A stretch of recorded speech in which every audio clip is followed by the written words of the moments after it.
আসসালামু আলাইকুম, hello everyone, welcome to my channel. অনেকদিন পর গোল্ডেন লাইন পরিবহন বাসের রিভিউ প্লাস কিছু আপডেট তথ্য তুলে ধরার চেষ্টা করছি এই ভিডিওতে ইনশাআল্লাহ। তো চলুন বিস্তারিত ভিডিও শুরু করা যাক।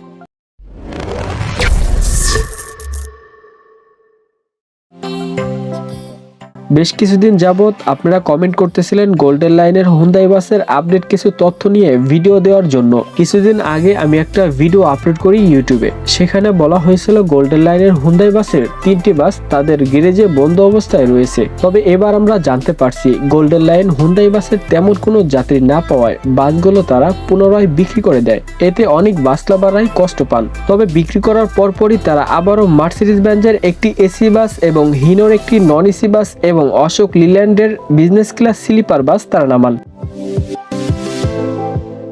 অনেকের ভিতরে একটা আশা ছিল অশোক লিল্যান্ডের একটি স্লিপার বাসের, তবে এবার তাদের কথা চিন্তা করে গোল্ডেন লাইনের কর্তৃপক্ষ অশোক লিল্যান্ডের বিজনেস ক্লাস স্লিপার বাস তারা নামান। তো চলুন এই বাসের বিস্তারিত রিভিউ শুরু করা যাক।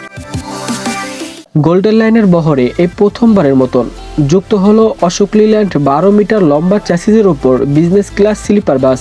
বাসের সামনের ফ্রন্টে লক্ষ্য করলে আপনি প্রথমেই দেখতে পাবেন বাসের সুন্দর লুক। এই বাসটিতে মার্কো প্রো হেডলাইট ব্যবহার করেছেন তারা। এই বাসের ইঞ্জিন যেহেতু সামনে, সেই ক্ষেত্রে বাসের সামনের বেশ কিছু ফাঁকা স্পেস রাখা হয়েছে এবং বাসের লুকিং গ্লাসে লক্ষ্য করলে আপনি দেখতে পাবেন কিছুটা ভলভো বাসের মতোই করার চেষ্টা করেছেন তারা।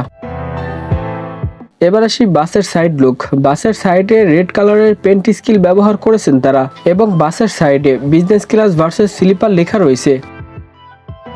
এবার আসি বাসের ব্যাক সাইডে।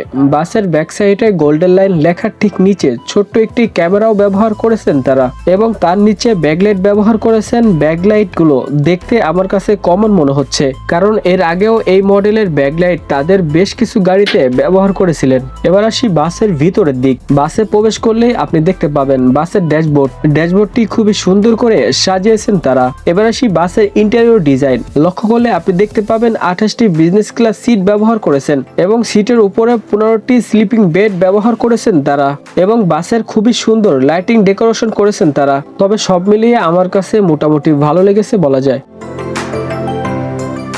তবে তারা এই বাসটি দ্বিতীয় তলায় স্লিপিং বেড ব্যবহার করলে বাসটি দেখতে আরো বেশি ভালো লাগতো। বাসটি আপনাদের কাছে কেমন লাগছে তা অবশ্যই কমেন্টে জানাতে পারেন। ধন্যবাদ। আজকের ভিডিওটা এই পর্যন্তই। আপনি যদি এমন আরো বাস সম্পর্কে ভিডিও দেখতে পছন্দ করে থাকেন তাহলে অবশ্যই আমাদের চ্যানেলটি সাবস্ক্রাইব করতে পারেন এবং পরবর্তী নতুন ভিডিও আগে পেতে সাথে থাকা বেল আইকনটি বাজিয়ে দিবেন। ধন্যবাদ। আজকের ভিডিওটা এই পর্যন্তই। পরবর্তী নতুন কোনো এক ভিডিও নিয়ে আপনাদের সাথে দেখা হবে। আল্লাহ হাফেজ।